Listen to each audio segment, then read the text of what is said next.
अस्सलाम वालेकुम, hello and welcome to sports room. मैं हूं आपका मेजबान नजीबुल हसनैन। और जैसे कि आप जानते हैं कि पाकिस्तान को एक और शर्मनाक शिकस्त, इस शिकस्त के बाद समझ नहीं आता कि हम क्रिकेट में कहां खड़े हैं। डोंट गेट मी रॉन्ग, हमें ये आइडिया था कि हम हारेंगे ही, लेकिन ये नहीं सोचा था कि 2.5 दिन, जिसमें से तकरीबन आधा दिन आप बारिश का लगा लें, इसमें मैच खत्म हो जाएगा। टॉप टू बॉटम सब एक तरीके से खेलते हैं। पाकिस्तान की टीम दुनिया की वाहिद टीम नजर आती है जिसमें टॉप ऑर्डर बैटर खेल रहा हो या टेल खेल रहा हो पता ही नहीं चलता। बॉलिंग आपकी वन डायमेंशनल है। आपके तमाम फास्ट बॉलर्स भी कहना बहुत अजीब लगता है, स्लो मीडियम पेसर्स हैं, एक तरह की बॉलिंग कराते हैं। कोई ऐसी चीज नजर नहीं आती जो सामने वाली अपोजिशन के लिए थ्रेट हो। फील्डिंग होती नहीं, प्लानिंग है नहीं।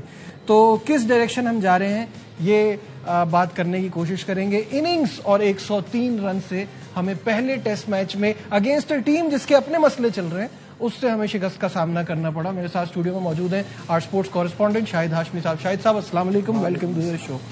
शाहिद साहब, ये कोई नई बात नहीं है, ये पिछले 7-8 साल से हमारी परफॉर्मेंस ऐसी है, इस पे ना कोई हैरानी होती है। अब तो ज्यादा दुख भी उस सेंस में नहीं होता क्योंकि हमें पता है हम कहाँ खड़े हैं। यही WTC के साइकिल में आखिरी नंबरों पे हमें फिनिश करना है। अगर 2 टियर बनता है तो हम जैसी टीमों के लिए ही बनना चाहिए। क्या कहेंगे?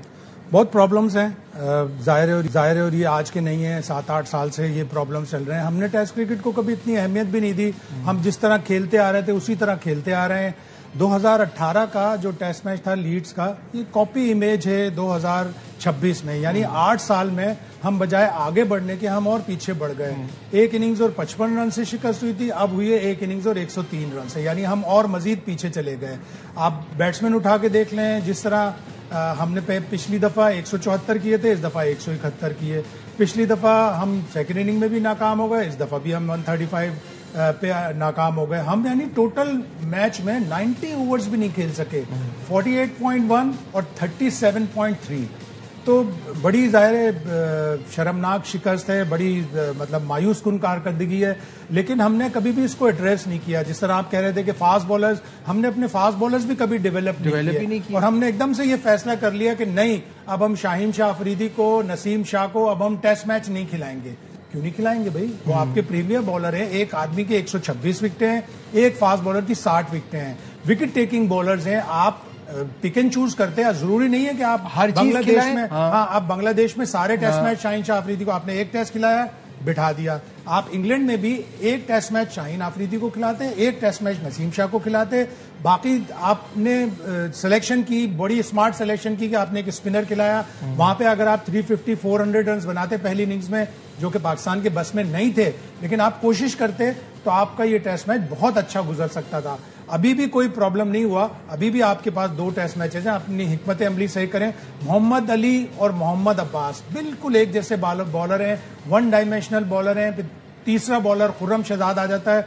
Khurram Shahzad over the years बजाय आगे जाने के पीछे जा रहे हैं। एक पॉइंट पे 117 की भी बॉल कराई है, पीछे जा रहे हैं वो। उनको 22 ओवर में, मैं देख रहा था, 22 ओवर में 22 चौके पड़े हैं। 2 ओवर ऐसे थे जिसमें 3-3 चौके पड़े, एक ओवर ऐसा था जिसमें उन्हें 4 चौके पड़े। पिछले 3 टेस्ट मैच जो खुर्रम शहजाद ने खेले हैं, उसमें पता है कितनी नो बॉलिंग थी उसमें? कितनी? 29 नो बॉल्स। सिलहट में 14, वेस्ट इंडीज में 10, यहाँ पे 5। यहाँ पे 5 सिर्फ इसलिए हुई कि एक इनिंग्स थी, जाहिर है। कोई बॉलर आपका जिसका स्ट्राइक रेट 38 है, 38 is a very good strike rate, कि वो हर 38 बॉल पे विकेट लेता है, विकेट टेकिंग बॉलर है।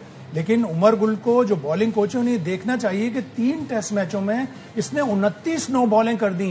वो जो साइड मैच खेला था उसमें भी 3, वहां वेस्ट इंडीज में उसमें भी 3 कर दी। और इन 3-4 टेस्ट मैचों से पीछे जाए, केप टाउन में उसने कोई 22-24 ओवर कराए, एक भी नो बॉल नहीं थी।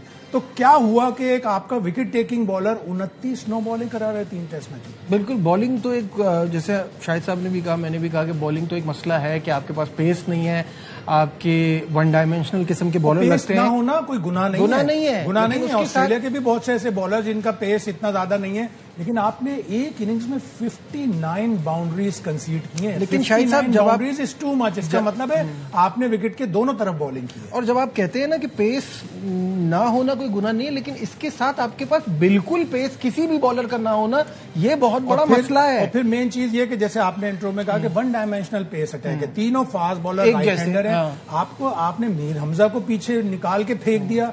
आपने एकदम से फैसला किया कि नहीं, अब शाहीन शाह अफरीदी जब तक फर्स्ट क्लास क्रिकेट नहीं खेलेगा जब तक हम उसे टेस्ट मैच में नहीं डालेंगे। नसीम शाह जब तक फर्स्ट क्लास नहीं खेलेगा हमें। भाई पहले भी तो वो लोग 126 विकेट उसने बगैर फर्स्ट क्लास क्रिकेट खेले ही ली है ना। बिल्कुल। फॉर्मर क्रिकेटर यासिर हमीद हमारे साथ हैं, बात करते हैं। यासिर, अस्सलाम वालेकुम, वेलकम टू द शो। वालेकुम सलाम। नजीब भाई कैसे हैं? शाहिद भाई कैसे हैं आप? वालेकुम अस्सलाम, ठीक रहिए। यासिर, हम ठीक हैं, लेकिन टीम की हालत काफी खराब है। आपको क्या वजूहात नजर आ रही है कि इम्प्रूवमेंट नहीं हो रही? अब हम ये नहीं कह सकते कि बुरा हो रहा है, क्योंकि इससे बुरा अब क्या होगा जो ऑलरेडी इतने सालों से हो रहा है। इम्प्रूवमेंट का रास्ता दिख नहीं रहा कोई। बिल्कुल सही कह रहे हैं जी भाई। सबसे पहले तो मैं बासित भाई की तबीयत का जो है वो आपके प्लेटफॉर्म की तवज्जुह से मैं उनको I wish him very speedy recovery, क्योंकि वो आपके हमारे भी करीब हैं दिल के, और आपके शो के बड़े वो एक खास मेंबर हैं। अल्लाह उन्हें सेहत कामिल। आमीन आमीन। मैं आपकी ट्वीट भी देख रहा था जो आपने उनकी वीडियो शेयर की थी, तो बहुत अच्छा लगा कि वो शुक्र है अल्लाह का ठीक ठाक है। नजीब भाई देखें, बात यह है कि इम्प्रूवमेंट नहीं आ रही। बिल्कुल सही कह रहे हैं आप। एक विजन होता है, एक आपके गोल्स होते हैं, एक वो चीज जो है ना वो नजर नहीं आ रही, लैक कर रही है। ठीक है, अगर आप स्टेप बाय स्टेप देखें ना, अगर आप वन बाय वन करके देखें, बहुत ज्यादा एरर्स जो है ना आप नहीं कर सकते टेस्ट मैचेस में। और जब आप उनकी होम कंडीशंस में खेल रहे हो, मैं आपको थोड़ा सा एक याद दिलाऊंगा, एक टेस्ट मैच जिसका मैं भी हिस्सा था, शायद भाई को भी बिल्कुल याद होगा, ओवल टेस्ट, अगर आपको याद हो। बिल्कुल अच्छी तरह 2010 में वो हम लोग जीते थे वो टेस्ट मैच। और उसमें सिचुएशन ये थी कि जिस तरह हम लोगों ने पहले बैटिंग की, इंग्लैंड ने पहले बैटिंग की थी और हम लोगों ने उनको 220 में आउट किया था।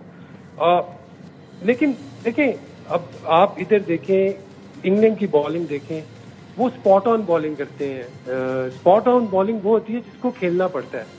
ठीक है, अगर आप उसको खेलने जाओगे, वो बॉल वहां पे स्विंग तो होता है, बाहर निकलेगा तो बाहर वाला एज लेगा, अंदर आएगा तो आपकी लेग बिफोर का चांस है। तो आप उनकी अगर बॉलिंग मैप उठा के देखें तो उन्होंने स्पॉट ऑन बॉलिंग की है। वेयर एज हम लोगों के बॉलर्स को स्पॉट ऑन का नहीं पता कि यार स्पॉट ऑन बॉलिंग क्या होती है।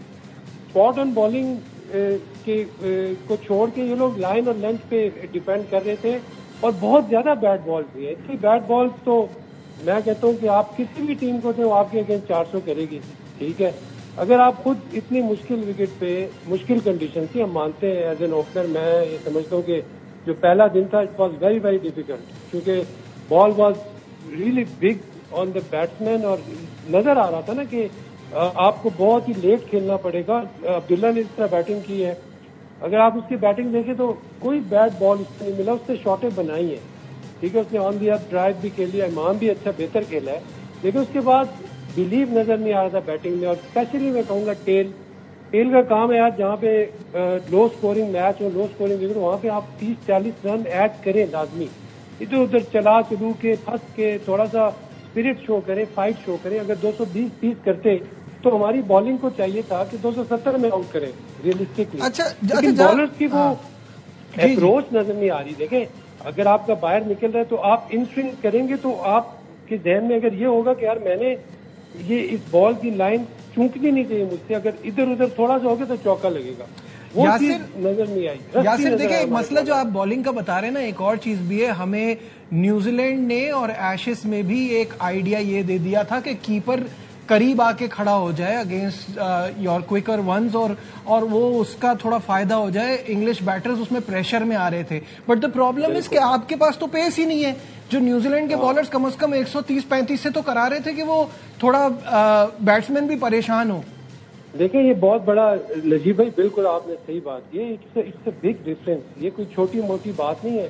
130 और 140 जब आप फेस करते हो और आप एक्यूरेसी जब स्विंग और सीम हो रहा हो ना, तो बैटिंग इतनी आसान नहीं है। चाहे आप जो रूट को भी खड़ा कर देते ना इस बैटिंग के अगेंस्ट, सही बात, इस बॉलिंग के अगेंस्ट जो इंग्लैंड की बॉलिंग थी, जिस तरह रॉबिन्सन ने की है या दूसरे तीसरे ने, हाँ, तो वो अगर आप देखो, कोई भी बैट्समैन हो वहां से रन करना इतना आसान नहीं है। ठीक है, तो यहाँ पे हम थोड़ा सा मार्जिन हम अपने बैट्समैनों को देते हैं कि चलो उनकी बॉलिंग अच्छी थी, लेकिन हम लोग इस तरह टेस्ट मैच जीत किस तरह सकते हैं? हम तो फाइट भी नहीं कर सकते। अगर हमारी this is the first time in I think 10 years कि या मोर देन दैट कि हमारी जो बैटिंग है ना वो स्ट्रांग लग रही है हमारी बॉलिंग से। बिल्कुल सही अगर है। आप अच्छा, पास्ट में देखो, हाँ, जी हमारी बैटिंग की हम बात कर रहे हैं तो इतने ज्यादा फ्लॉज हैं और वही रिवायती है गलतियां जो कि कभी ठीक नहीं होती, लगते हैं उसका कोई फायदा नहीं होता। साहब ये देखिए ना, आपके ये सबकी गलतियां वही हैं। और फिर गेम अवेयरनेस की बात, अजान ओवैस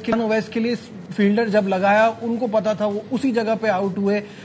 फिर ये तो वेस्ट इंडीज और इंग्लैंड की सीरीज की बात हो रही है, इवन बांग्लादेश से भी अब सबको पता चल गया कि तेज बॉलर पे आपके बल्लेबाज हल्के हैं, फंसते हैं। क्या कहेंगे? इसी तरह से आउट होना, एक ही तरह से आउट होना, और एक एक चीज डाइसेक्ट की जाती है। अब नया बैटिंग कोच आया माइकल स्मिथ, उसने डाइसेक्ट की होगी, उसने बताया होगा।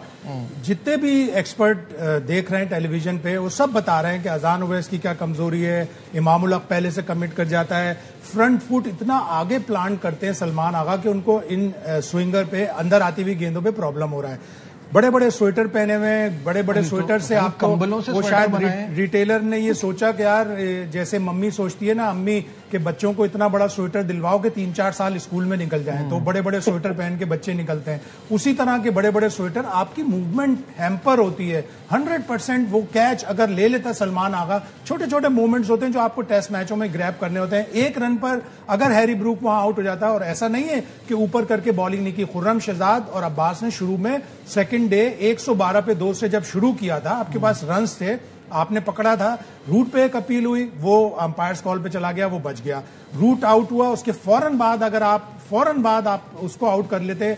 डैन लॉरेंस को भी आउट किया आपने, जॉर्डन कॉक्स को भी आउट किया। कॉक्स और रूट की 150 की पार्टनरशिप हुई, उसके बाद आपने 120 की एक और पार्टनरशिप करवा दी, इसलिए कि एक रन पर आपने वो कैच जो हैरी ब्रूक का गिराया था, आप गेम में वापस आ जाते।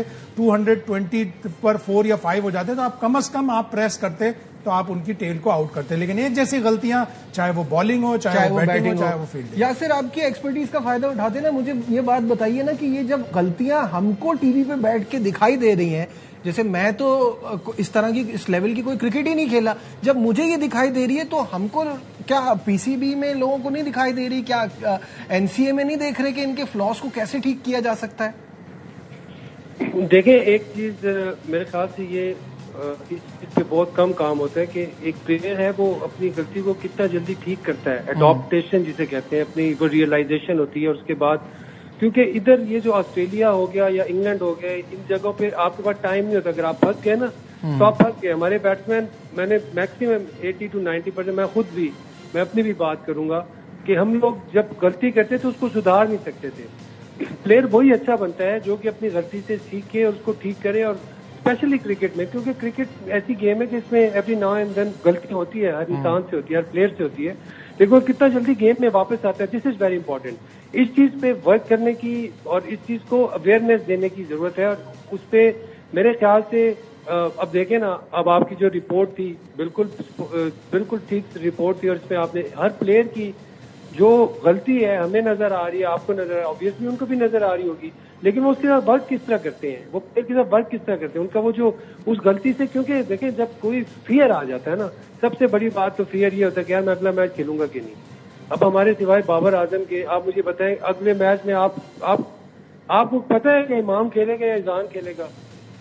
नहीं पता ना, हमें ये नहीं पता अभी। हाँ, बिल्कुल ठीक है, बाबर किसकी जगह आएंगे? मतलब कुछ चीजें डिफाइन ही नहीं है। अगर आप दूसरों की सिस्टम की बात करते हैं तो उनके सिस्टम में क्लैरिटी होती है, डेफिनेशन होती है। और कोई प्लेयर अगर बाहर करती है तो उसको बताते हैं यार तुमने ये गलती, हमारे साथ कभी ये नहीं हुआ।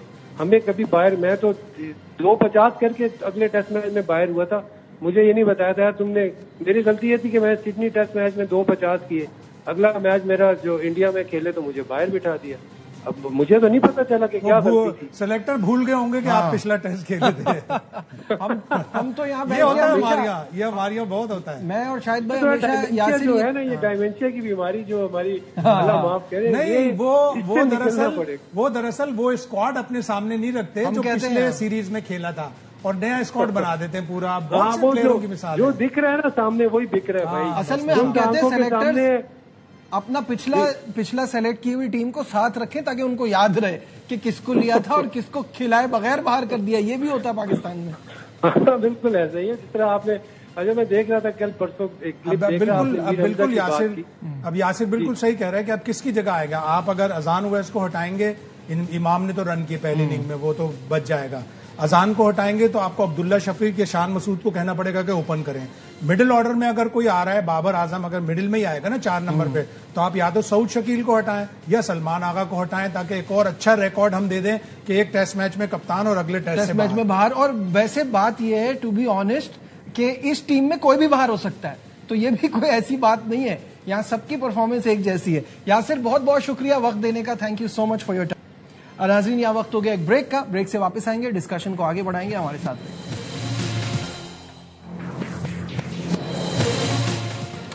Glad to have you back once again to Sports Room। यहीं बैठ के हम हमेशा बात करते हैं कि पाकिस्तान की क्रिकेट कैसे इंप्रूव होगी। हम डोमेस्टिक के परफॉर्मर्स को चांस नहीं देते, लेकिन डोमेस्टिक में परफॉर्म करते हैं, यहाँ आके वो फिर एक्सपोज हो जाते हैं। जो गैप है वो शायद इतना बड़ा है। शायद भाई, ये जो शोएब मलिक ने बात की, क्या आप इससे अग्री करते हैं कि फिजिकल एंड मेंटल टफनेस नहीं है? मेरे हिसाब से तो ज्यादा बड़ा मसला स्किल है। जब आपके पास स्किल नहीं है, ये कहना कि हम जज्बे और जोश से कर सकते हैं, वो इस टीम के अंदर सलाहियत का भी बहुत बड़ा प्रॉब्लम है। नहीं, स्किल तो है ही है। स्किल तो आपको डेवलप करनी पड़ती है, और वो आप स्किल किस तरह डेवलप करते हैं कि दुनिया की टीमें अपने टॉप क्लास परफॉर्मर्स को, जो आपके डोमेस्टिक क्रिकेट के परफॉर्मर होते हैं, उनको ए टीम में मौका देते हैं। पहले हमेशा इंडिया और रेस्ट ऑफ इंडिया के मैचेस होते थे। रेस्ट ऑफ इंडिया कौन होते थे? जो डोमेस्टिक क्रिकेट के उनके परफॉर्मर होते थे। जब वो इंडिया की मेन प्लेयर्स के साथ खेलते थे, उनकी स्किल डेवलप होती थी। इसी तरह ऑस्ट्रेलिया है, कई जो वनडे टूर्नामेंट होते थे, उसमें ट्राई सीरीज के बजाय वो 4 नेशन करा देते थे, और ऑस्ट्रेलिया ए की भी टीम डाल देते थे। एक फाइनल तो ऑस्ट्रेलिया और ऑस्ट्रेलिया ए के दरमियान भी हुआ था। तो जब आप अपने प्लेयरों को, फर्स्ट क्लास परफॉर्मर्स को डेवलप नहीं करेंगे, तो फिर इसी तरह होगा कि जब वो इंटरनेशनल क्रिकेट में जाएंगे तो स्ट्रगल करेंगे। आपको करना पड़ेगा कि आपको अपने डोमेस्टिक क्रिकेट के परफॉर्मर्स को ज्यादा से ज्यादा उस मुल्क भेजना होगा जहां आप अगले साल ट्रैवल कर रहे हो। अभी ऑस्ट्रेलिया ने फरवरी में 5 टेस्ट मैचों की सीरीज इंडिया में खेलनी है। ऑस्ट्रेलिया ए की टीम सितंबर में इंडिया का दौरा करेगी। 2 से 3 व्हाइट बॉल के आप मैच देंगे, और 2 से 3 आप उन्हें रेड बॉल के मैच देंगे। पिछले साल पाकिस्तान क्रिकेट बोर्ड ने, टू देयर क्रेडिट, कि उन्होंने शाहीन्स की टीम को इंग्लैंड भेजा था। अजान उवैस, रोहेल नजीर, सऊद शकील कप्तान थे, हैदर अली, ये सारे प्लेयर वहां पे रेड बॉल भी खेली इन्होंने, व्हाइट बॉल भी खेली। लेकिन वो नजर नहीं आ रहा है इंटरनेशनल क्रिकेट में, इसलिए कि जाहिर है आपको सामने वाले भी ऐसे प्लेयर देते हैं, ऐसे ओपोनेंट देते हैं जो अंडर स्ट्रेंथ होते हैं। ऐसे वेन्यूज उसके बावजूद आपको एटलीस्ट इंग्लैंड की कंडीशन का तो पता चलता है ना। अजान उवैस को गेम अवेयरनेस पे जाके जरूर बात करनी चाहिए सरफराज को, कि यार तुमने देखा कि वो रूट उसके पास गया, उसने उससे बात की, जाके अपने आप को वहां प्लेस किया और तुमने वहीं शॉट मार दिया। आइंदा ऐसा ना करना। या तो पूरा शॉट मारते कि ऊपर से निकल जाती, या आधा शॉट मारा सीधा हाथ में चली गई। तो आपको अपने प्लेयरों को डेवलप करना पड़ेगा, स्पेशली फास्ट बॉलर्स को डेवलप करना पड़ेगा। अगर ऑस्ट्रेलिया का माइकल नीसर 36 साल की उम्र में 125 से 135 पे जा सकता है, तो हमारे सारे बॉलर्स भी उससे यंग हैं, वो भी जा सकते हैं, बशर्ते कि आप उनको डेवलप करें। चलते चलते ये बात करना बहुत जरूरी है, बिग अचीवमेंट फॉर बांग्लादेश की। उन्होंने पहला टेस्ट मैच जीता, लेकिन ऑस्ट्रेलिया बाउंस बैक, हार उनको बर्दाश्त नहीं है, वो उन्होंने शो किया। लेकिन ये बात मानना पड़ेगी शायद भाई कि ऑस्ट्रेलिया को वो बैकफुट पिला, इस तरह की पिच बनानी पड़ी। उन्होंने, वो हमेशा पहले बैटिंग करना पसंद करते हैं, बैटिंग करवाई। उन्होंने भी कहा कि अब रिस्क नहीं लेंगे। नो डिसरिस्पेक्ट टू बांग्लादेश, लेकिन बांग्लादेश दोनों टेस्ट आराम से हार सकता था। ऑस्ट्रेलिया ने पहला टेस्ट प्योर एरोगेंस से हारा है। टॉस जीत के वो पहले बैटिंग करने वाली पिच ही नहीं थी। यहाँ पे करके दिखाते ना 2-0 हार जाते। तो कह रहा हूं कि यहाँ पे अगर वो करते बैटिंग पहले, तो ऑस्ट्रेलिया 2-0 हार जाता। वो भी 70, 80, 90, 100 पे आउट हो जाते। पहला टेस्ट उन्होंने हार कर उन्होंने सोचा कि यार ये हम किनसे हार गए। नो डिसरिस्पेक्ट, बांग्लादेश ने बड़ा इंप्रूव किया है, लेकिन अगर पहले टेस्ट मैच में बांग्लादेश पहले बैटिंग कर रहा होता तो ये series 2-0 Australia. And plus their bowling was just unbelievable. Bangladesh की बॉलिंग, अब सोचे आप, नाहिद राणा नहीं है तो उनके पेसर्स ने तो कमाल तो किया है। बॉलिंग तो बहुत इंप्रूव हुई है। और ये बात जब मैंने पहले भी आपको बताया था कि मुश्ताक ने मुझे 1 महीने पहले बताई थी कि उनकी फास्ट बॉलिंग और स्पिनर से वो कोशिश करेंगे कि ऑस्ट्रेलिया को 2 में से 1 टेस्ट मैच हराएं। इसका मतलब है उनकी प्लानिंग बिल्कुल सही थी। थोड़ा ऑस्ट्रेलिया ने भी साथ दिया। बिल्कुल ऐसा ही है। प्रोग्राम का होने जा रहा है। शाहिद साहब, बहुत बहुत शुक्रिया। आज के प्रोग्राम में बस इतना ही। दीजिए अपने मेजबान नजीबुल हसनैन को इजाजत। अपना बहुत ख्याल रखिए। अल्लाह हाफिज।